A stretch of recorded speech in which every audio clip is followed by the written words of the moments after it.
Hello, everybody. Thank you for joining us. We're going to get going, and I recognize we still have some participants who will be joining in. So we'll do a slow rollout here. But welcome to our first Climate Friday event of the fall semester. This is the first of 4 that will be in this format of Zoom live, and then followed by each Friday, the next Friday, social media takeover on our Center for Sustainable Development social media spots. And you can find that at Sustain CFC, at Sustain CFC. And so there'll be a talk, and then the following Friday, some actions you can do suggested through our social media to be more involved with coming up with climate change solutions. So thanks again for joining us. This is our first Climate Friday program. My name is Todd Lavasser, and I'm director within the Center for Sustainable Development, which is sponsoring the event, and that provides students with the opportunities and resources to engage in our community sustainably. At the college, we define sustainability as the integration of 5 pillars. These are social, economic, environmental, political, and personal systems, and how these 5 systems interact. Addressing the issues of the 21st century with the 5 pillars equips students with sustainability literacy, giving students the knowledge and skills to advocate for solutions to these 21st century problems. Problems like global warming and climate change, which is our CFC Sustain Solves sustainability theme for this academic year. In the 5 pillars are also 3 specific ones: the social, also you might hear equity or equality, environmental, and economic systems. And those are called the triple bottom line of sustainability. And these systems are necessary in the construction of individual, institutional, community, regional, and planetary resilience. So along with the triple bottom line, the integration of personal and political systems encourage students to approach sustainability from multiple perspectives. So here it's important to reflect on your personal values, maybe values like fairness or compassion or commitment to equality or desire for justice, and to then engage politically in your community to bring these values into practice, so to shape the social, economic, and environmental systems for sustainability to solve the 21st century problems that US students will face. So for example, you can take the climate pledge at our website. If you go to sustain.csc.edu, we have a climate pledge, and find out ways to align your personal values around global warming with concrete actions that can be operationalized in the community and political space. Today's Climate Friday event, focusing on Climate Change 101, highlights the critically important nature of using social, economic, environmental, again, the triple bottom line, but also personal and political systems, the 5 pillars of sustainability, to understand and ultimately solve 21st century problems where global warming will be the threat multiplier that will make other social, economic, and environmental problems that much harder to solve. Through this event, you will hear various themes that impact the 5 pillars in some way to help solve 21st century problems, or hear about personal actions you can take in your life to do the same. We know that global warming will disproportionately impact some populations compared to others, and some geographic regions harder than others. This is why climate justice is central to understanding global warming. Given Charleston's location and future climate models, we are in a very climate vulnerable community and must work together to adapt to global warming. It's hoped by viewing this issue through the triple bottom line and the center's 5 pillars, you will all be able to advocate for adaptive solutions to climate change. With that said, I'm going to briefly introduce the 2 presenters for today's presentation and discussion. Dr. Jennifer Cole Wright is a professor of psychology at the College of Charleston, as well as an affiliate member of the Philosophy Department, Women's and Gender Studies program, the Environmental and Sustainability Studies program, and the Medical Humanities program. She is also currently a Sustainability and Social Justice Faculty Fellow with the Honors College and is the Faculty Development Fellow at the Center for Sustainable Development. Her area of research is moral development and moral psychology more generally. Specifically, she studies virtue, and her current focus within that is on humility, which is the interplay between moral conviction and tolerance, and the difference between liberal versus conservative mindsets on moral judgments. In addition to writing Understanding Virtue Theory and Measurement, she has edited an interdisciplinary volume on humility. She's also a local climate activist, co-chairing the Charleston Climate Coalition. Deb Bidwell is a senior instructor in the College of Charleston's Department of Biology. A professional biomimic and educator, Deb holds 2 MS degrees, one in zoology, which is marine finfish aquaculture, from the University of New Hampshire, and the other in biomimicry from Arizona State University. She is a certified biomimicry professional candidate starting in 2021. An award-winning educator, lifelong learner, naturalist, optimist, leader, and explorer, Deb has been passionately teaching innovative biology and sustainability-related courses for more than 25 years. So thank you, Dr. Wright and Deb, for joining us and leading us today. I'm going to hand it over to you two. Thank you. Deb, you sound so much cooler than me. That's not fair. I don't know if you can all see me. Oh, there you go. Okay. I'm going to have my camera on just for a moment to say hello, and then I'm going to go ahead and turn it off just to preserve bandwidth. But thank you so much for all of you joining us today and for being here to talk about climate. We're in a position now where we're on the precipice of having to make a decision, right? We have this decision that we have to make about what kind of planet that we want. The Intergovernmental Panel on Climate Change report that came out in 2008 warns us that we have no more than a decade to reverse our course if we want to maintain a livable planet for everyone. So let's start with just a really quick overview of what climate change is in the most basic sense. Climate change, which has also been historically referred to as global warming, is the rise in average global surface temperatures that's caused primarily by human activities. And here we see a pie chart of the various activities that are most responsible for what we're seeing in terms of the increased release in CO2 and other greenhouse gases into the atmosphere, more than the planet can safely recycle. Now, there's two particular insults here that are worth paying attention to in terms of how climate change is happening. The first is the fact that these human activities are releasing more CO2 and other greenhouse gases into the atmosphere, far more than we've seen in the past. The second is that many of our activities are actually reducing the planet's ability to recycle those greenhouse gases. As we have fewer native forests and jungles, and as we're depleting our soil communities, the less CO2 that we can sequester successfully back into the earth. If we think about how the greenhouse effect normally works, right? So this is something that's pretty straightforward. We've seen this before. You've got solar radiation that is, coming down and bouncing off the planet. And a certain amount of that is being held within the atmosphere to create a barrier of warmth. And this is a virtuous cycle that allows life to thrive.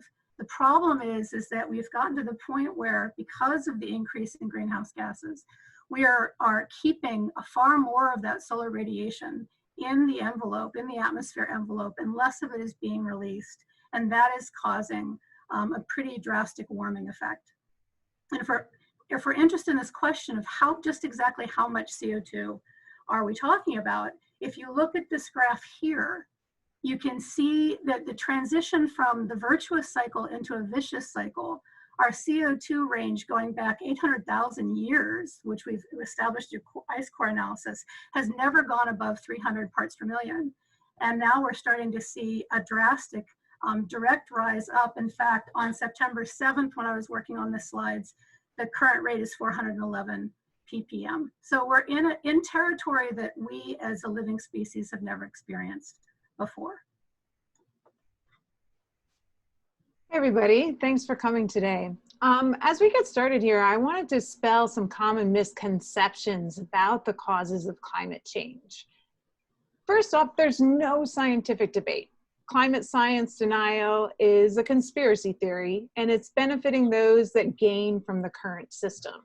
So as we take a look at some data going back to 1880 up to the present, and well, about 15 years ago in 2005, this graphic is showing us the observed temperature on Earth. And if we want to ask, what's really warming the world, sometimes skeptics, climate skeptics, are using real science but misinterpreting it purposefully. And sometimes it's misinterpretations of scale, time scale in particular, or amplification or magnitude of these interpretations that change things and can become misleading.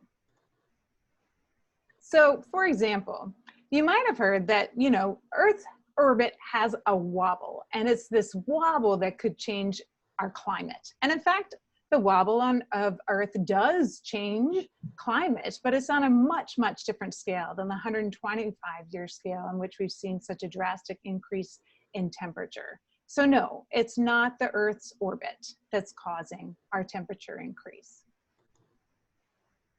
What about the sun? You might have heard some conspiracy theorists tell you that it's sunspots or sun activity or changes in the sun's temperature as it varies over time. And yes, we do see that the sun's temperature varies over time, and there are sunspots and changes in sun activity. However, if we take a look and plot the effect of those changes in the sun over the last 125 years, we can see that it is not correlating with their observed rise in temperature. So nope, it's not the sun. What about volcanic activity? Geological activity has caused climate changes in the past. And yes, absolutely. And we can see in our red graph here in this graphic that the data are showing us that actually it's human activities that are producing way more CO2 than the volcanoes. And volcanoes can have cooling effects in addition to warming effects. So nope, it's not the volcanoes. So if we combine all three of these natural factors, that is the wobble of Earth's orbit, sun activity, volcanic geological activities, and add them all up together, it still doesn't add up. We're not seeing a correlation between these natural factors and the temperatures we've observed over the last 125 years or so. So, well, if it's not nature, you might hear folks say, well, it's deforestation. And again, the deforestation, the land use here, yeah, we are causing drastic deforestation at a global scale as we have, as we've denuded those forests over time. But it turns out that when we do that, we're reflecting more sunlight, and that actually has a cooling effect. So it is not correlated with the increasing temperatures we've seen over the last 125 years. Well, what about ozone pollution? We know ozone pollution is created at ground level by human activities, and is ozone pollution what's causing our drastic increase in temperatures? We also know that ozone is present in the upper atmosphere and is protecting us from ultraviolet radiation. And if we take a look at the blue graphic, we can see that nope, it's not ozone either. Ozone pollution is not correlated with our temperature increase. What about aerosols? Aerosol pollution actually causes cooling. And so the aerosols can offset some of the warming. They also cause acid rain, which is not a good thing. But we can see that the aerosols are actually dropping off the bottom of this graphic and not correlated with our increasing in temperature. So when we plot greenhouse gases, we can see that, yeah, our increase in temperature is correlated very, very strongly and caused by human activities that increase production and release of greenhouse gases into our atmosphere. And if we take a look at the orbital changes and compare all of the factors together and our observed temperature increase, we can see as we click through these with orbital changes first, solar changes, not correlated, volcanic activity, not correlated, right? Land use, not correlated, ozone and aerosol, not correlated. In fact, those factors actually moderate the amount of global warming that we're seeing. So what's causing the global warming clearly is greenhouse gases, and that is human-caused global warming. And there's just no doubt about it. So it's not a scientific disagreement, and what's being sold as a scientific disagreement is benefiting those that are gaining from the current system. So just to bring it up to our current time period, this is that same graph all the way to 2019, the correlation, the strong correlation between carbon and temperature. And you can see the very direct relationship. So this is what's happening, and we can ask ourselves, well, okay, so what? So what exactly is going to be the consequences of this connection between greenhouse gases and the increase in temperature? And one thing that I want to point out really quickly is that, so this graph right here is the projections of at our current rate of emissions by 2100, where are we going to be in terms of both our greenhouse gas level and our corresponding temperature rise. And you can see that this is, you know, pushing us up on the charts to an extreme level that we are not likely to survive. But in what we're going to be talking about moving forward, that's going to be based on these green arrows. So where we currently are with our parts per million of carbon in the atmosphere and where we currently are with our temperature increase. We're at about 1.15 degrees Celsius. So this is what we're seeing already is severe enough to be to raise a lot of concern about what it would be like if we got all the way to the red arrows. So just using 1951 to 1980 as our baseline for temperature, and you can see here we've got our average temperature, and then we've got some cooler than average temperature, we've got some warmer than average temperature, but this is our baseline for looking at how temperatures have changed over time. By the time we get from 1987 to 1997, moving through the 90s, you can see that the temperatures are already starting to shift to the right. We're starting to see a higher percentage of warmer than average, and we're starting to move into that tail of extremely hot days. Then when we get into 1998 to 2008, we are starting to move even further to the right, where we're starting to get a pretty healthy representation in that extremely hot day range. It's not that there's not also colder than average days still happening. It's just that there are fewer of them, and we're much more likely to experience warmer than average and extremely hot temperatures. And this is what it looks like from 2009 to 2019, right? So the extreme temperature events that used to cover about 1.1% of the territory now are covering 22.1%. So what does that look like globally speaking? Well, here's an example. In Pakistan, 2017, the temperatures got up to 129 degrees Fahrenheit. Here in India in 2019, they reached temperatures of 123 degrees Fahrenheit. And for those of us living in Charleston, we know what even a 90s, a day in the 90s is incredibly hot. So this is really pushing the boundaries of what human beings can comfortably live in. In Oman back in 2018, they had the hottest overnight low temperature ever recorded at 108.7 degrees Fahrenheit. And in the town, it remained above 100 degrees for 51 hours straight. Here again in Pakistan, 124 degrees. This was in June 2019. And that same year, we see 126 degrees in Kuwait. It's also the case that we're seeing higher degree temperatures as far north as the Arctic. So here, this was actually this year in June, we reached over 100 degrees Fahrenheit in Siberia. This is the northernmost 100-degree temperature ever recorded and the highest temperature on record in the Arctic. And this is really important because we're also seeing fires that are these blazes that are going through Siberia. And last summer, the summer of 2019, there was a huge set of blazes that in Siberia that were supposed to be outliers, right? Including what scientists strongly suspected were smoldering fires beneath the peat in the carbon-rich soils that are the transition zone between the tundra and the Arctic taiga. And last year set records for emitting planet-warming greenhouse gases via wildfires. But scientists thought that this was a one-off, which this year, however, is proving to be wrong, right? And so this raises the possibility that what we were anticipating wasn't going to happen for at least another decade or two, maybe mid-century, is already starting to happen. If you look at the United States, what this means in terms of the days that we can anticipate being above 100 degrees, you can see that over the time, between now and 2060 into 2100, this is going to expand throughout the country. And as of this year, Phoenix has already broken records for the number of 110-degree days. They've had 34 as of the point of this article, which was fairly recently. And Phoenix is a big city. It's the 6th largest in the United States. So this is affecting a lot of people. And of course, it's going to be affecting our most disproportionately impacted communities most heavily.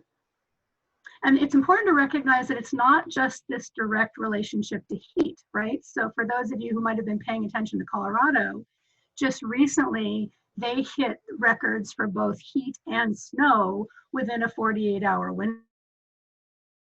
So here is an image off of Twitter where we have on the left side, we have what it looked like outside of Denver. And the orange is showing the fires that are happening in the foothills. And then the very next day, you see snow. So we had temperatures, it was 93 degrees on Monday, and then 32 degrees on Tuesday. And actually, Denver reached 101 that Saturday. So we're dropping from 101 to 32 in a very rapid period of time. And we saw inches of snow up to about anywhere from like 3 to 10 inches of snow. And this was all the way up to South Dakota. This little guy is getting pretty wet.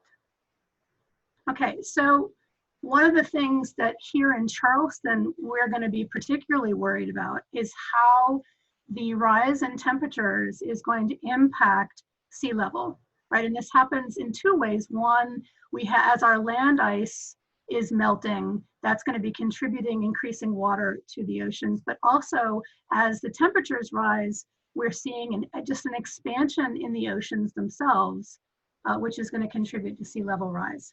So if we look at Greenland and the Antarctic's ice sheets, we see a very steady decline over time. This is from 2001 to 2013. We're seeing a steady, and you see the increase of ice over part of the year and then the decrease of ice. And that's just a steady decline in terms of mass.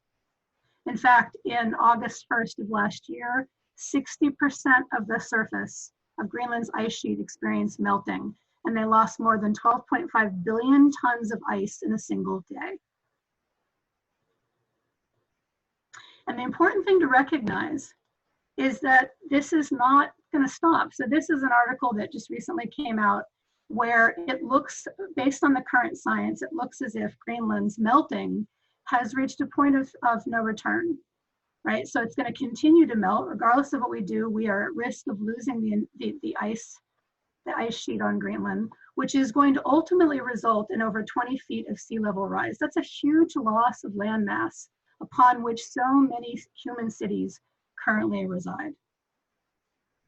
So if you look at this graph of current sea level rise, so from 1995 here to 2015, what we're looking at, if we look at the estimates based on our current emission rates, we're talking about 4 feet of sea level rise by 2100. So what does that look like? Well, I mean, here's a pretty common, for those of us living in Charleston, we're pretty familiar with this, right? So this is a sunny day flooding event that happened here in Charleston, where you can see a number of streets being impacted by flooding. Here's another one that's just centrally downtown in terms of a sunny day flooding event. And if we think about, all right, well, so how frequent, I mean, it seems to us that those flooding days have increased pretty dramatically. They certainly have since I moved here about 12 years ago. And if we look at the flooding days, right, the slight increase that would have been happening anyways from 1955 until 2015, we see a slight anticipated rise in flood days, but that's been greatly and exponentially exacerbated by the climate-driven sea level rise. So we're seeing a dramatic increase in the number of coastal flood days that are happening, and that's just going to continue to get worse. Just to really drive home the idea of what 4 feet of sea level rise looks like, here's Miami Beach, Florida. At 2 feet, this is an image of what it's going to look like at 2 feet sea level rise. And if we continue with business as usual, we should expect something a little bit more like this 4-foot increase, where Miami Beach is uninhabitable. There's a really interesting book that just came out called The Throwaway City about Miami and its future. Bringing it a little bit more directly close to home, here is Charleston by 2030. You can see the just on an average day in terms of sea level and annual flooding, what areas are going to be below the water level.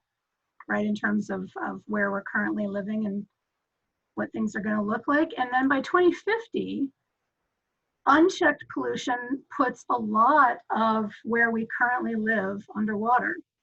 But even the extreme carbon cuts that we're really hoping will happen still leaves us exposed to a lot of water damage, a lot of flooding. And in fact, in both scenarios, both myself and Deb's houses are underwater. That's us, looking very sad. So in addition to the flooding, the sea level rise and the flooding that's going to come with that, there's of course the increased frequency and range of extreme weather events.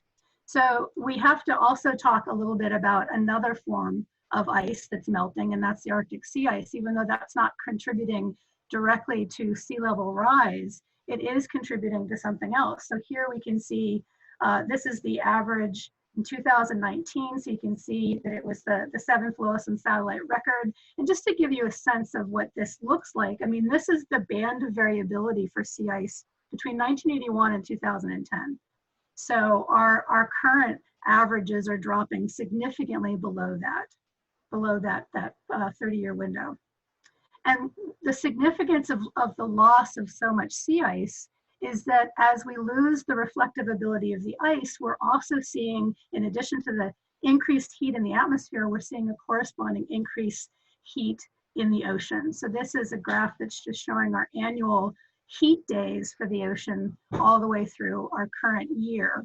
And as the water temperatures are going up, there's all kinds of corresponding consequences for that. There's more than we could possibly have time to go through here, but here's one, right? So sea turtle sex is determined by temperature.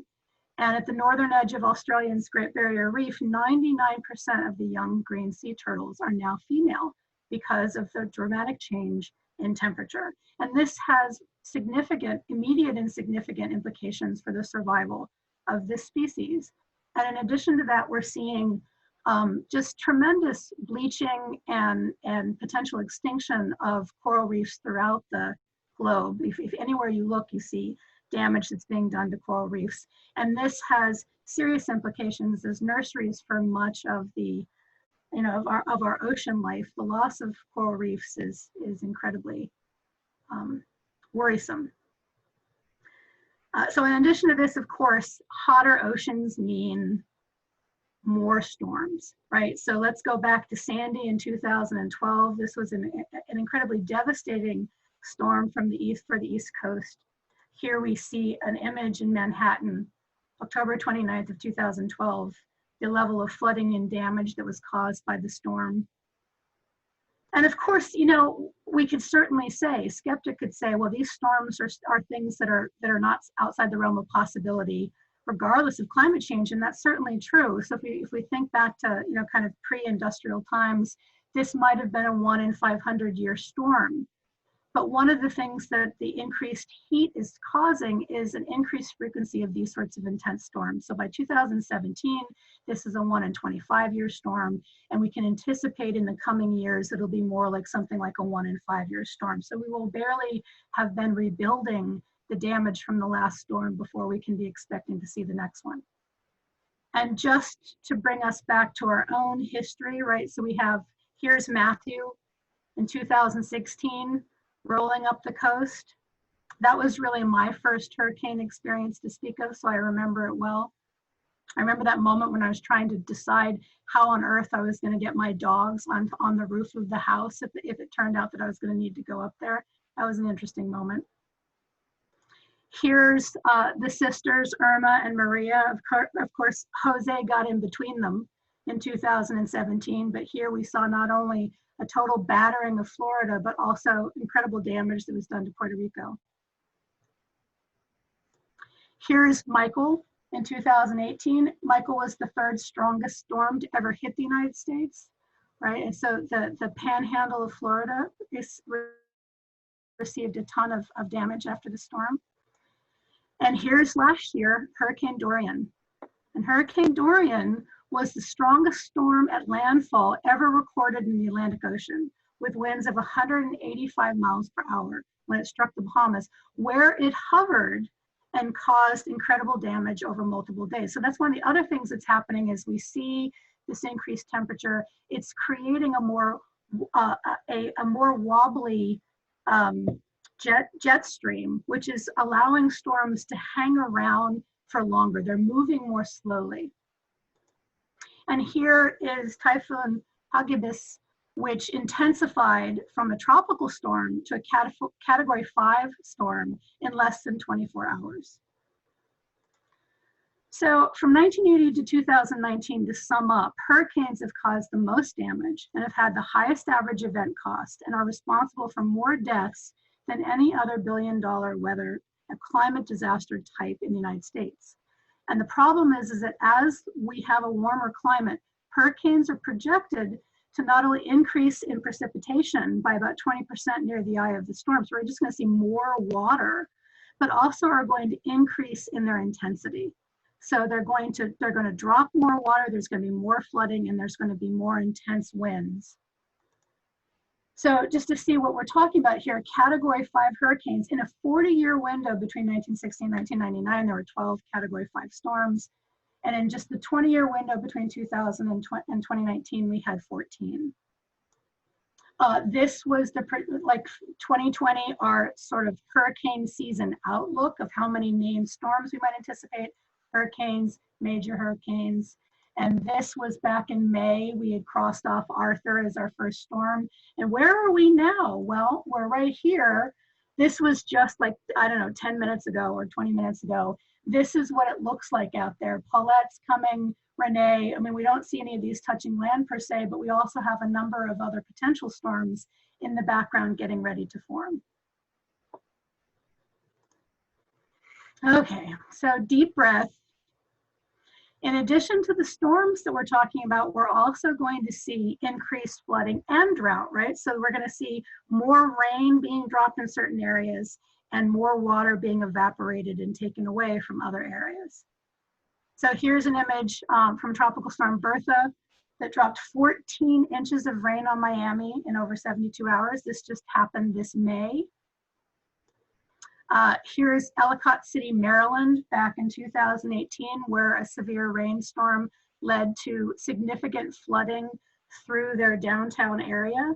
And they were devastated by flash flooding 2 cycles in a row. So the first one happened in 2016, and this happened in 2018. So this is something that they are, you might say, scarred by this. Whenever they have rain, they brace themselves for the potential impact that might follow.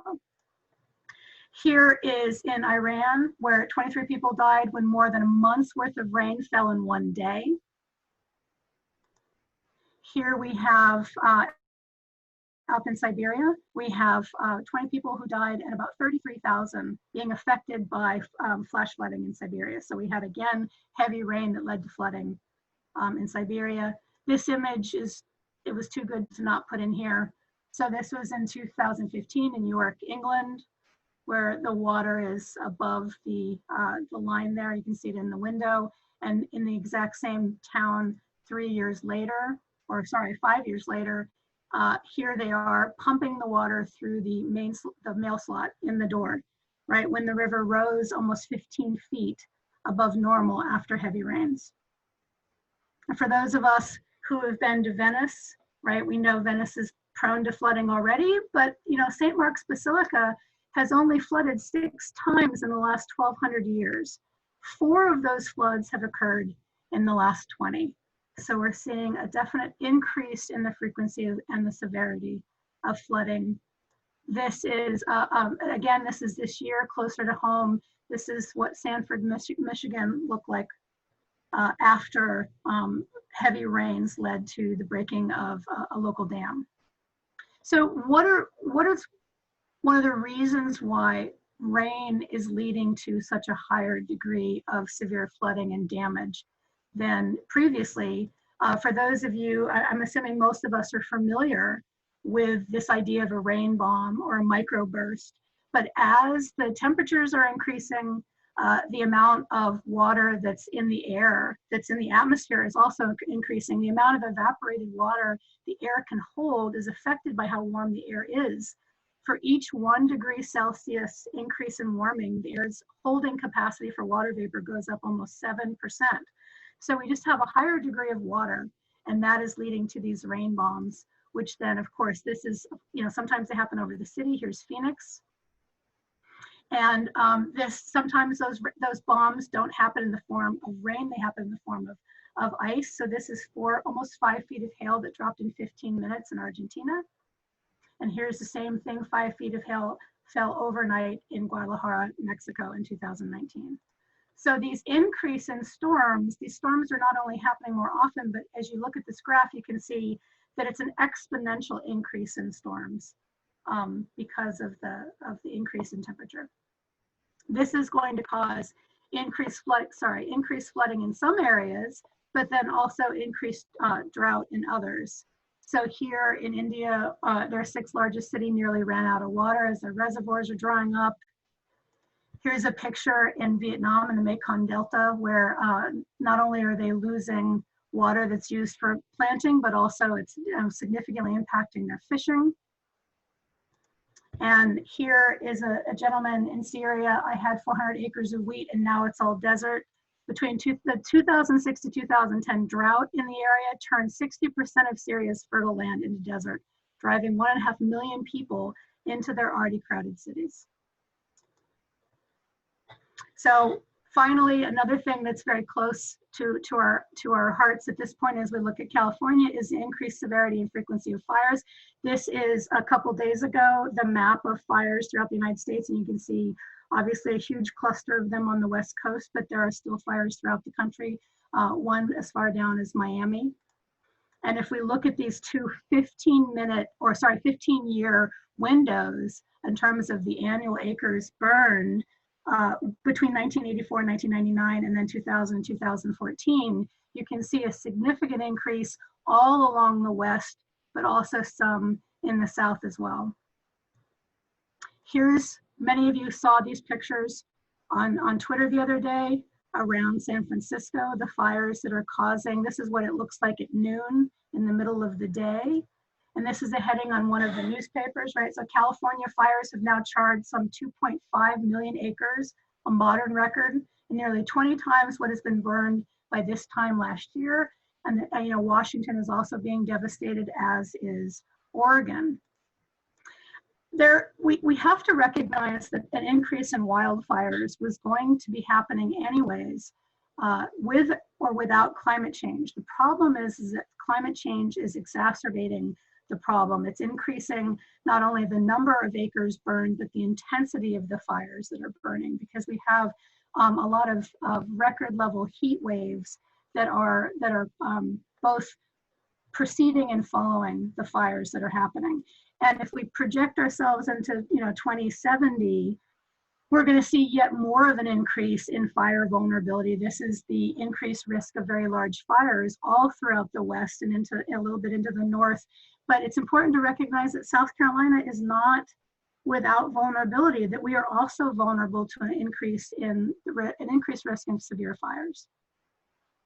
Of course, all of this adds up to dollars, right? So if we look at the number of billion-dollar disasters that have happened, this is starting in the 1980s, you can see again an exponential increase in the number of billion-dollar disasters that we have had to find a way to pay for and recover from. And this is, as of July 8th of 2020, we'd already had $10 billion weather events, right? So 10 events that exceeded $1 billion each in the United States. And this is, of course, before we had Hurricane Laura, which killed 6 people and is estimated to cost us between $12 and $20 billion. And then the West Coast fires that are happening now, we have no idea what that's going to end up costing. But we do know that 2019, the fires were about $25 billion. And 2019 was a relatively lighter years in terms of fires. 2017, 2018 were more severe. And of course, the gravest effects of all of this, everything that we're talking about, flooding, drought, fires, storms, the gravest effects are going to, of the attacks on the environment, are going to be suffered by our poorest people, by our people that are living in communities that don't have the protection that they need and don't have the resources to be able to get out of the way And we have to be taking that seriously as we decide what we're going to be doing about climate. So clearly we've just never seen anything like this before. And the weather weirding, the climate weirding, it's real, it's happening now, and many, many, many more people are being affected by it than ever before. And it's this firsthand seeing that really forces us to reckon with the severity and reality of global climate change and global warming. When it's our house that's being evacuated from a fire, when it's our house that's being flooded by the 3 feet of rain that Hurricane Harvey dumped on Houston, when it's our farm that's being obliterated by tornadoes in upstate New York that we never saw before, when we can feel it and sense it, it's our people, it's our home, it's our family, it suddenly becomes real. And in the United States, many of us, myself included, have been able through our privilege to avoid that recognition for a number of years because it was happening somewhere else. It was happening to folks who didn't contribute the carbon dioxide that was causing the global warming, but were suffering from the consequences of it. And now it's here. It's here in our homes and it's visiting our people and our loved ones. The fires, the floods, the crazy weather. And that makes it personal. And we're suddenly more vulnerable and we suddenly care. And that power of caring is what I'd like to talk about a little bit more. Next slide, Jen. Because humans are nature, right? We are nature, and sometimes it doesn't feel like nature needs humans, but we are utterly interdependent and interconnected to the natural ecosystems on this planet. We need biodiversity. We need it to support clean air, clean water, to regulate climate change, right? We need it for our cultural purposes as well, and we definitely need it for our food. So one of the ecosystem services that we as humans get is agricultural. We're growing crops and we're utterly reliant on the climate to help us do so. And so one thing that global warming is going to be doing over time, and already is doing over time, is shifting where we're able to produce our crops. And so this graphic is showing us shifts in our global potato, rice, corn, or maize, and wheat crop production. And areas in green in this graphic are expected to increase that crop production, and areas in brown are decreasing that crop production. And the areas that are highlighted are showing our general crop production currently. So here in the United States, we should expect to see about a 24% decrease in the amount of corn we're able to produce as agricultural areas shift into more northern and more temperate climates. And if you take a look at globally, what we're seeing is that the temperate zone is going to be most affected. And we're also going to expect to see a major decrease in global rice production. We know that a lot of people on the planet are dependent on rice for a major component of their nutritional needs. So not good news. And in addition to the fact that we're going to have decreased crop production due to the increases in temperature and the increased, we're also going to see an increase caused by global warming in pests. So as our climate warms, we should expect to see, again, more impact in the temperate areas. The graphic on the left, the hotter the color, that is the darker red colors, which are mostly in the temperate area. As we're moving forward through time with wheat, rice, and maize, we're expecting all of these crops to have higher insect damage, 10 to 25% more insect damage and crop loss for each degree Celsius of warming that we're seeing. It's going to be exacerbated. So not only do we see a decrease in crop yield, we see an increase in pests that's going to further amplify that. And the weather is affecting our farmers' abilities to plant their crops, right? So in the United States, for example, in the spring with the flooding in 2019, not only do we see over $20 billion in damages and $6 billion in federal crop insurance payouts, but we were unable to plant crops, right? So we're lost over 20 million acres of planted crops due to the flooding and extreme weather and rain events in 2019 alone. And that's only going to get worse through time. Also, studies are showing that that increase in carbon dioxide is linked to a decrease in crop nutritional value, right? So in a paper in Nature, Myers et al., and that manuscript is showing us that, you know, a lot of folks are dependent on these C3 crops, grains and legumes for their nutrition. And we already have a massive amount of malnutrition due to a malnutrition of zinc and iron in many people's in developing nations' diets. And we're going to see that exacerbated as levels of CO2 are increasing. So with more CO2, we see a decrease in the nutritional value, especially in these C3 crops, legumes, wheat, and rice. So as if all of that's not bad enough, we have to also recognize the fact that there's increased stress. Climate change is putting increased stress on the sources of clean water and air. If you look at this graph here at the main causes of air pollution, one of the things that stands out almost immediately is that all of the causes that are in the red box, these are all actually contributors to climate change, right? Fossil fuel emissions, agriculture, like this mass agriculture, and the production of waste. And the other two here, wildfires and dust storms, are exacerbated by climate change. So there's only one cause of air pollution on this graph that isn't directly linked to climate change, and that's the volcanic eruptions. This is a graph that just shows the deaths that are attributable to the ambient air pollution throughout the globe, right? So we can see certain parts of the globe are more affected and others less affected, but still the air pollution is causing deaths around the world. And if you were a baby born in Wausau today, and this is a graph as of 2017, if you're born in Poland today, you'll inhale an equivalent of 1,000 cigarettes in the first year of your life from smog and other air pollutants. It's really important to think about that. So within the first year of life, already the equivalent of 1,000 cigarettes and the lung damage that's doing to developing lungs. And this is just in Poland, and obviously this is going to be a problem in other parts throughout the world.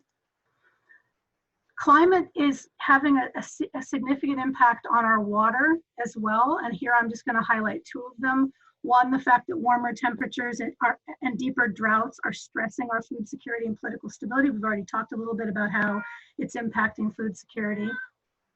And then climate change is also increasing the intensity and impact of water pollution and waterborne diseases. This is a graph that shows the percent of water withdrawal as a function of the total water available in the water tables between 1995 and 2025. And what you can see is that by 1995, we already have a number of areas in the world that are pulling more water than is going to be sustainable from their water table. But by 2025, that's going to expand across much of the occupied world.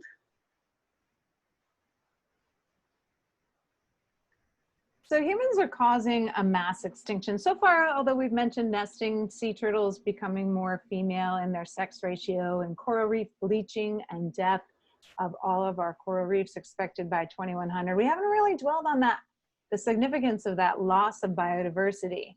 When we talked about ecosystem services, so far we were thinking about our food crops, but there's a lot more to it than just that. So we're at risk of losing up to 50% of the biodiversity on Earth. We're one species, there's 7.3 billion of us and growing, but there's maybe 30 million species of life on this planet that are non-human. And as we lose that biodiversity, nature's resilience is a result of that biodiversity. And when we decimate it, not just through global warming, but certainly exacerbated by global warming, we are losing that stability. And our ecosystem services are going to destabilize along with them. So if we want to be selfish about it, there's some catastrophic consequences for human health and well-being. We've talked about the extreme heat, how air pollution is going to exacerbate issues of respiratory illnesses. The severe weather alone is causing a lot of human suffering. As our environment continues to degrade, it's going to be affecting those most vulnerable among us in disproportionate ways. And so we're also going to see an amplification of all of these problems, because climate change is what we call a threat multiplier. So when we have natural resource issues, and we have human security issues, and we have societal stability issues, and we have climate issues, we can't treat these independently because there's feedback loops between them within the system. It's like a web. So when we have impacts in one area, they're going to ripple through the system and cause impacts in other areas as well. And so that destability, that instability is going to create political unrest and insecurity. And so we definitely see that climate change is correlated with conflict at a global scale.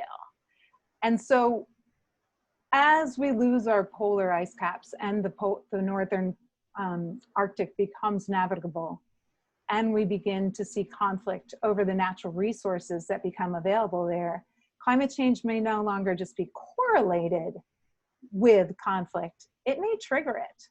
It may be a catalyst for conflict. Our Earth's uninhabitable zones are growing, and they're growing in areas where we're going to see mass migration of climate refugees. We already have areas that are uninhabitable, but by 2070, in our lifetimes, we're going to see that the areas in brown will become uninhabitable, and millions of climate refugees, if not more, are going to be displaced. They already are being displaced. In fact, if we take a look at what happened in Syria after a massive drought and a movement of rural populations into urban areas, political destabilization led to a civil war there.